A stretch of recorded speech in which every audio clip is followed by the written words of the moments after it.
Assalamualaikum warahmatullahi wabarakatuh. Salam hormat untuk kita semua. Saya lahir di Cengkareng, tepian di Jakarta Barat, di bedeng-bedeng yang penuh gang sempit. Dari kecil saya belajar bahwa ruang hidup bisa begitu terbatas, ekonomi bisa begitu menjerat, dan pendidikan bisa terasa begitu jauh. Tetapi justru dari sempitnya ruang itulah saya menemukan luasnya jalan hidup. Gang-gang kecil itulah yang mengajarkan arti kebersamaan, solidaritas, dan bagaimana manusia bertahan di tengah keterbatasan. Tahun 1998 adalah ingatan kolektif kita. Saat itu usia saya 8 tahun. Di Cengkareng saya menyaksikan kerusuhan yang membakar, krisis yang melumpuhkan, dan ketakutan yang merasuk. Bagi sebagian orang itu hanya catatan sejarah. Bagi saya itu adalah luka masa kecil yang menegaskan betapa rapuhnya kehidupan rakyat kecil ketika negara goyah. Dari situlah saya berjanji. Saya tidak boleh hidup hanya untuk diri saya. Saya harus menjadi manusia yang bermanfaat. Hari ini saya hadir sebagai jurnalis dan akademisi di Universitas Pertahanan, program studi perang asimetris. Dua jalur ini mungkin tampak berbeda, tapi sesungguhnya sama. Jurnalis mencari kebenaran di balik peristiwa, akademisi mencari makna di balik pengetahuan. Keduanya berangkat dari kegelisahan yang sama. Bagaimana agar kata-kata tidak hanya mencatat, tapi juga menggerakkan. Visi saya sederhana, bermanfaat bagi manusia lain.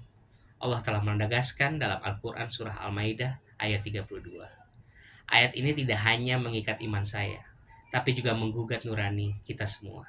Sejauh mana ilmu, profesi, dan posisi kita memberi manfaat. Karena manusia yang hidup hanya untuk dirinya sendiri, sesungguhnya belum sungguh-sungguh hidup. Maka misi saya jelas. Pertama, menjadikan jurnalisme dan akademisi sebagai jalan pengabdian. Tulisan, riset, pendidikan, dan diskusi harus menghadirkan manfaat, bukan sekedar menambah informasi. Kedua, menjadikan proses belajar sebagai laku spiritual. Sebab mencari ilmu bukan hanya urusan otak, tapi juga urusan hati, jalan untuk semakin mengenal Tuhan. Ketiga, berkontribusi nyata bagi bangsa, bukan hanya lewat analisis pertahanan dan strategi negara, tapi juga lewat upaya menjaga martabat kemanusiaan, agar rakyat kecil tidak lagi menjadi korban paling awal dan paling parah ketika krisis datang. Saya percaya, kata yang jujur bisa lebih tajam daripada senjata. Pengetahuan yang dibagikan dengan cinta bisa lebih kuat daripada benteng baja. Tugas saya sebagai jurnalis adalah menggugat ketidakadilan. Tugas saya sebagai akademisi adalah merangkul kesadaran. Dua-duanya harus berjalan bersama, karena menggugat tanpa merangkul hanya akan melahirkan kemarahan. Sementara merangkul tanpa menggugat hanya akan melahirkan kepasrahan.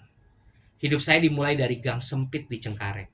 Saya ingin mengakhirinya di jalan yang lapang. Jalan pengabdian, jalan ilmu, jalan manfaat. Bukan untuk kebesaran nama, tapi untuk bangsa, negara, dan kemanusiaan. Wassalamualaikum warahmatullahi wabarakatuh.